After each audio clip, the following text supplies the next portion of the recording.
Melissa Inez Walker. I'm the owner and director of Distinction Gallery and the CEO of ArtHatch. Welcome to ArtHatch, which is a 7,000 square foot building filled with 16 artist studios, 23 exhibition spaces, 2 escape rooms, and an art bar. It's a great place to come, spend the day, meet some of the artists, see lots and lots of art, and we hope you enjoy our series of artist interviews.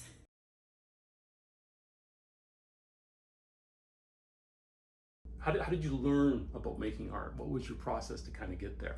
That's a great question. So I started doing art at a super young age. Mm-hmm. I've always been like stealing my parents' computer printer papers and stuff like that. I always remember family and family friends saying things around me as I'm drawing, like, oh, she's a drawer, she's gonna be an artist. And then because I was so into it from such a young age, my parents slowly but surely started allowing me to kind of take lessons. I started getting more serious about it. Then went to art school and I was like, okay, now I can say I'm like going down that professional route kind of thing. Wow. So, yeah. Okay. Yeah. My process. Like when you come in, how do you do you just come in and start going to work, or do you come in and kind of ease into it? How do you get there? So I walk into the studio and I tend to just put my phone away. That's kind of my first thing. It almost seems like a necessity in order to get into that flow, as I like to call it, that zone.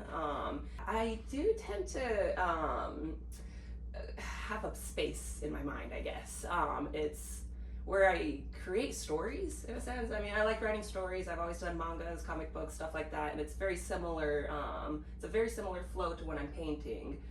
So I start with a thumbnail, so like a very small sketch of it with the most basic, fundamental shapes, maybe some notes about what colors I'd use, that kind of thing. And then I'll go in and start blocking out the major shapes, and then when I'm in that creative flow where the storytelling brain is happening, that's when other characters start to appear, like a skeleton in the corner or like a little fish swimming in the air, whatever it may be. But as abstract as it is, it seems to have some kind of unconscious, subconscious meaning to it. It is very much like a dream flow, if that makes sense. Okay. What tools do you use? Great question. Tools. My favorite thing in the world. I love micron pens, particularly the 003. They draw the lines so thin, they're thinner than eyelashes. I use a lot of brushes that the artists here have told me about. Yeah. They know the best tools in their own mediums and such. I'm an illustrator before I am a painter, so when it comes to my favorite and what I do, tends to be drawing with thin pens, all of that. Painting, it's almost secondary to me, but seeing what other artists can do here and what they can create with their specific tool of choice really makes me want to jump in there and like upgrade my, my toolkit, so to speak. At what point in your life did you start taking art seriously, and when did it become a recurring part of your life? I started taking art very seriously at a very young age. In an unconscious kind of way, I knew that I was taking it seriously. I wanted to take it to the next level pretty much throughout my entire life. So we were talking a little bit earlier, and you said you went to art school. Did you feel that you were a serious artist before then, or did you need that to make yourself feel that way? How did that kind of ebb and flow? For sure, yes. I was lucky enough to go to some wonderful art schools in my life, and that really pushed me to become more of a professional. What are the steps that you think that were necessary for you to feel that you became a professional? Yeah, one of the best thing that happened to me in art school was that the teachers or the instructors really forced us to learn to talk to art directors.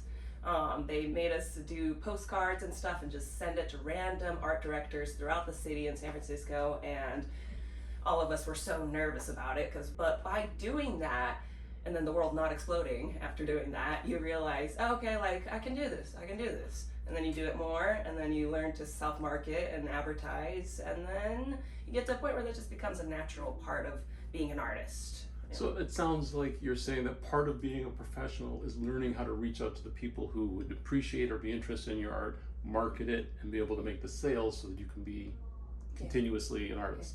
Yeah. That was my my take for art school, because you can be at home and in your own studio and teach yourself art. You can go on YouTube. You can, you just keep doing like live drawings, anything that will make your drawing skills sharper by yourself.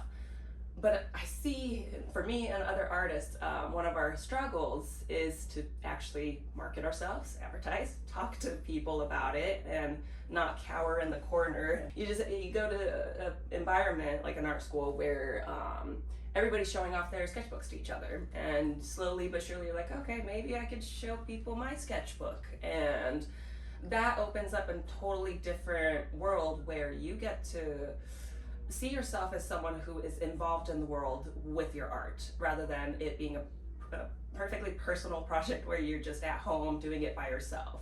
Now you can talk to people about it. Now you can actually get some work, and yeah. Well, what was the title and subject of the first piece you considered art that was ready for others to appreciate?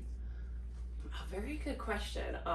There may not be a very first one per se, but I remember winning like a second place ribbon, and I was like, oh, wow, okay, this is a little boost in confidence. This is when I was in the first grade, second grade or something, so very early on. But those little things make a difference in terms of how you view yourself as someone going somewhere with your artwork. What inspires and sustains you and keeps that creative fire going when you're getting, praise, and when the praise isn't there? Oh, good question. I think our artist ego does get a little bit bruised when we don't have the positive feedback we want or expect. So for me, at least, it pushes me to have to get better. It just, criticisms and non-positive feedback actually is like the best gift in a lot of ways. Because yes, it makes you feel like you're floating on air when people praise your work. They're like, oh my gosh, I love your style, I'm a fan, and you're just like, oh, yay, yay. But when someone says like, oh, you know what, maybe this part could use this, or the composition doesn't work, the color doesn't work, makes you feel a little bit down. But then you go home and you study that. You go on YouTube, you look for books at libraries, you have to get better at that particular thing you were told you're not good at. Could you explain some of the themes and motifs that you use the most and what they mean to you? This might be one of my favorite questions, actually. So this is something I realized in art school. I had some wonderful teachers who really took the time to understand you as an artist and give you critiques that were helpful, and feedbacks that really help you, help the self-awareness of what you're creating. And one of the things my art teachers told me was that I like to draw things that are morphing, and this is a recurring theme all the time. So changing shapes, becoming something different? Yes, absolutely, exactly. And then you ask yourself, like, why do I like that? Why do I do these particular motifs on an unconscious level? Why is it showing up in all my pieces? And the conclusion I came to would be that I have a fascination with time and its concept. So the only consistent thing in life is change, ironically, right? So I love this approach of capturing something that's moving and seeing it mid-morph and being able to kind of imagine where it's going to go next. I tend to use the word metamorphosis quite often. I'm obsessed with Alice in Wonderland and all those very abstract, dream-like storytelling. Yes, a journey definitely as well, and things that are growing, I guess. Things that are morphing based on emotion. So growing from internal change. Yeah, definitely a lot of emotional change. I mean, I tend to use drawings as a journal or a diary, essentially. So I think that's what comes through on a very subconscious level. I am also obsessed with the third eye thing. I think a lot of artists appreciate this concept. Gland that's within our brain, between the left and the right hemisphere, and the dream eye. So, using that as a metaphor and drawing these dreamy images where it feels like, like a daydream or a nightmare or a fever dream, whatever it may be. The characters themselves are aware of it through their third eye. So if I was to apply what you're sharing with me to the piece that we're looking at right now, I have a figure who's looking into a book. It looks like she's in a dreamlike state. And from that book we see emanating different images and things like that. It starts off with the basic shapes and then it just takes on a story and life of its own. So the wing thing was a total surprise for me, but then I thought, well, maybe she has hands but she doesn't really need arms necessarily. It's a dream state where the hand is coming in handy for some things, while she can be more of a bird floating through her dreams or nightmares.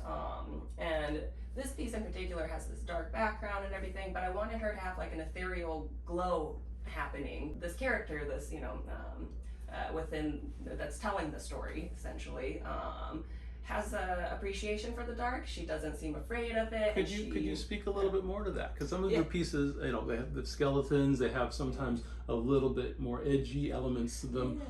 There's obviously kind of an innocence to some aspects of it, and then for lack of a better word, I don't mean to apply intent, but there's a sinister aspect on the other side. So the balance between those two, how does that work in your? That I love that. Kind of going back to the motif thing we were talking about, that is something I tend to play around with a lot, is the balance and the dichotomy of things. With a piece like this, it started off with this, angelic kind of character, but it wasn't dark enough for me. I needed a little bit of shadow there to reflect reality. There's order, there's chaos, there's light, there's dark. Right, exactly. Yes, very well put. Who are your top 3 artistic influences in terms of style or subject matter or execution? Okay, top 3. It's a difficult one because I'm obsessed with following so many different artists. But okay, so going off the top 3, I have to list Tim Burton because I see his influence in my work. I cannot deny it. And so many people point it out too. People say, "Oh, your work is very Tim Burton-esque," and I see it. I loved his work. As you say that, we see the giant scissors behind you. Edward Scissorhands, anyone? Yes. Also, I come from a background of working at a haunted house with my family, so that definitely inspires the darkness in my work. I used to use these pair of scissors when I pretended to be Pinocchio, cutting its own strings off and then scaring people. So, a bit of my performance art homage over there. So I definitely get the Tim Burton vibes. I'm seeing the black and white stripes. I'm thinking Beetlejuice. Yes. But it. Who else? Who else? Yes. So I don't know if I can throw in some musicians in there too, because music is such an inspiration. So I grew up listening to Marilyn Manson a lot. That was my guy. I love his philosophy. I love the aesthetics he creates.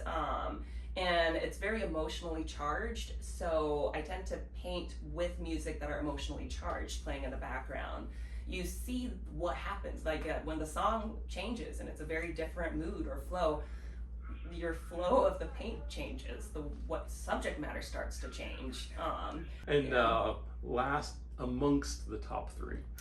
Okay, so many, but I have to say this is a relatively new inspiration for me. But an artist named Kyu Hayashida. She's a Japanese comic book artist, a manga artist, and she's so phenomenal. It's so good. Her lines are very loose, yet she must have been doing this for a long time. So yeah, that would be top three artists. Nice. Yeah. Oh, that's tough to choose though.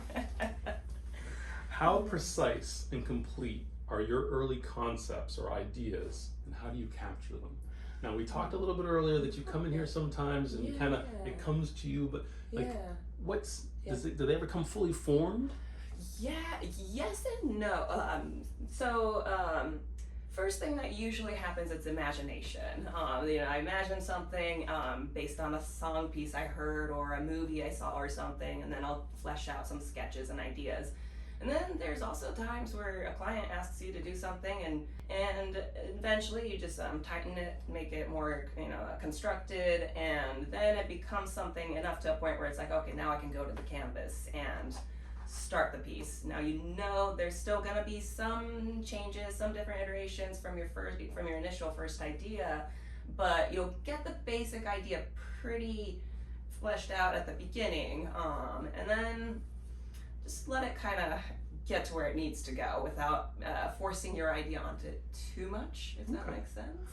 Filling the artist pond or well. I think it was Julia Cameron who wrote The Artist Way, who said something along those lines. But it really made sense because you need to go out there and get inspiration. You can't just sit in your room and hope that new ideas come to you. You kind of have to put your sketchbook down and just go into input mode rather than output mode. Do you do that as an intentional decision? You go out and you say, I'm going to absorb now?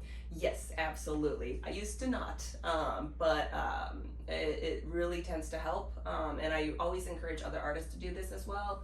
I used to kind of sit in my room where I just would read books all day to look for inspiration, and it definitely helps. It certainly does. It kind of becomes a little hard to put the book down and actually sit down and do your work, so you gotta put it all down and go outside and touch grass. you gotta go in a forest and talk to the trees, whatever you need to do.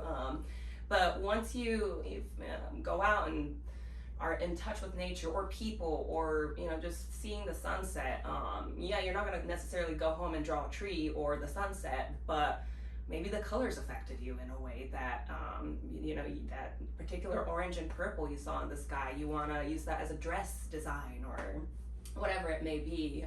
You want to go out there and get that information without any expectation, so to speak.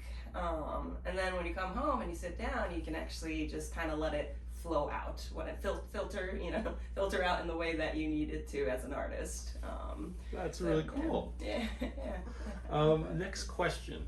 Now, how do you get unstuck creatively or challenge yourself when you feel in your rut? And you might have just spoken to that. You go out and you absorb a little bit, but would you, for example, be working on a piece and if you got stuck, follow that process, go out and absorb, or do you have other ways to kind of get unstuck? I tend to have 3 or 4 different projects going on because I'll get stuck in one project and just not be able to move forward with it. And by working on a completely different piece, you actually kind of solve a puzzle of what you were stuck on, if that makes sense.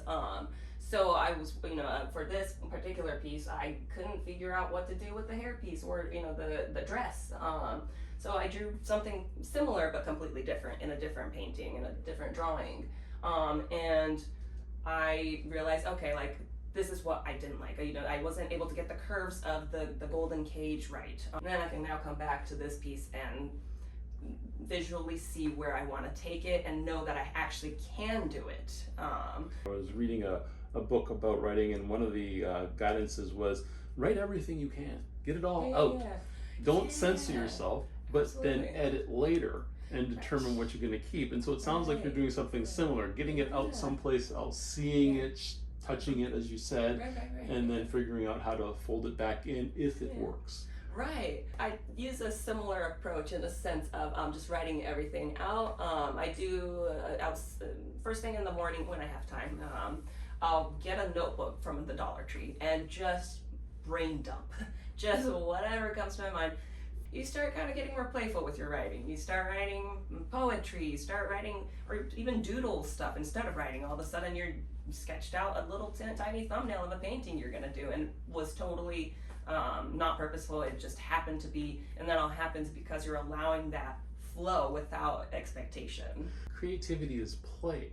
So if you take an idea and you just play with it, there's no purpose behind it, you turn it upside down, you add colors to it, you move it around, you make it make weird sounds, and get into that play state. Absolutely. Yes, exactly.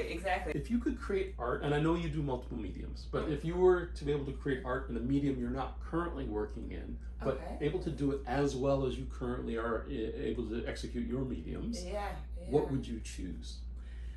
100% music. It would be so cool to be able to create music that plays in my head based on a painting I'm doing or something like that. So I come from a background where both my parents are musicians. My dad's a highly skilled drummer. He's always being asked to play in bands, and my mom's an excellent piano player. She has perfect pitch, excellent singer. We all have this creative passion that expresses itself in different ways depending on what it is we have, right? I'd like to think I play music with my paintbrushes in a way. What was the biggest risk you took artistically, and how did that turn out? One of the risks I took one time a few years ago was I had this idea for a graphic novel for a very long time. I finally said I did it. I had a fantastic time working on the project. A lot of crying in between because I couldn't draw the lines the right way or this or that. And I just completely broke the mold with regular comic book writing or graphic novel writing, where I sort of flow in a different way. It's far more abstract than a regular comic book that people are used to reading goes. And that was the biggest criticism I ended up receiving, was that that risk I took, it did not work.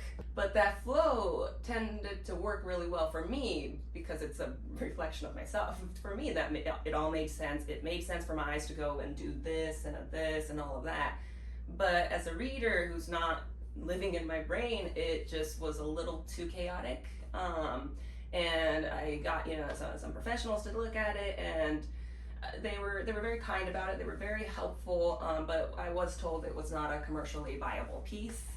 So broke my heart. Still breaks my heart remembering all that hard work I put into it.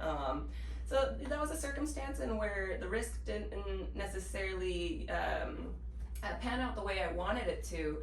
But I learned so much from taking that risk. So the next time I did a comic book, the flow is there. Now I really have the reader's consciousness in mind when I create it. Breaking the mold was great. It was fun to try and fun to do it. But I also learned why we have molds too. So yeah. So perhaps you could say the first one was for you, and the next ones will be for everybody else. That's a good way to put it. Yes, absolutely. Yeah. How long do you spend on a piece before you consider it complete? And I'm sure this varies, but just is there a general kind of rule of thumb when you kind of like, okay, I think I like this? Yeah. In short, never. It's never done. I have pieces from 8 years ago that I look at and I'm like, I just want to fix this part, and it's a constant struggle to find your stopping point. But as one of my art teachers told me when I was in school, when we were talking about this, was that a good artist knows their stopping point. Still working on that one, but it resonates and it makes sense, because you can overwork a piece very easily by getting so caught up in it. When you're working on it for too long too, then you just get lost. You don't even see it for what it is anymore. So I tend to stop myself when the shapes are there, the shading is there. And once I start saying, okay, like I'm overdoing this now. I'm overdoing the colors. I'm overdoing the shading because I'm trying to be a perfectionist. That's my stopping point. I'm like, okay. I see it. I need to stop there. You're gilding the lily. Yes, okay. Yeah. That's how you learn. What is the most consistent thing about your art life? Consistent thing in my art life would be doing it every single day. I've been drawing forever. It's kind of like when people are really into exercising and they skip their leg day or whatever it may be, and you feel weird that whole day by not exercising. It's like that. It's if I don't draw, I go to bed and I'm just like, I'm missing something. I didn't do something today. The first thing I do, I wake up, I tend to brain dump, write out stuff, and then I start drawing hands. It's just a really simple exercise, but I do this consistently. I've been doing it for years now. By doing the same thing almost every day, you see exponential growth happening. So just, the consistency of doing something every day or as frequently as you can for the sake of growth. And I have that as a goal in my mind, so I tend to go in that direction, doing it every day. Well, that's really good advice. And I'm going to ask you one more question. Mm-hmm. What advice would you give to young Megan now that you've had this experience that might make her journey maybe different in a way that you would find approachable and agreeable? In a funny way, I would say just do everything that you're doing the way you did, because I like the mistakes I made, because every single one of those mistakes that I made brought me somewhere. So almost, if I had the opportunity to go on a time machine and go talk to myself in the past, I probably won't change anything of what I'm doing, because then I might not make those mistakes. And if I don't, like, would I have learned to use charcoal in that way, or to create panels for comic books in a certain way? But one thing I would say as a word of encouragement would be that, hey, like, you don't have to panic. You're gonna get there. You're already there by just being on that journey. So enjoy what you're doing right now. Is what I would say. Well, Megan, we're gonna go take a look at some of your art after this, but thank you so much for this interview. you. I really appreciate it. It was wonderful you. to get to know your process and how you got here, and I hope the people that watch this really enjoy it.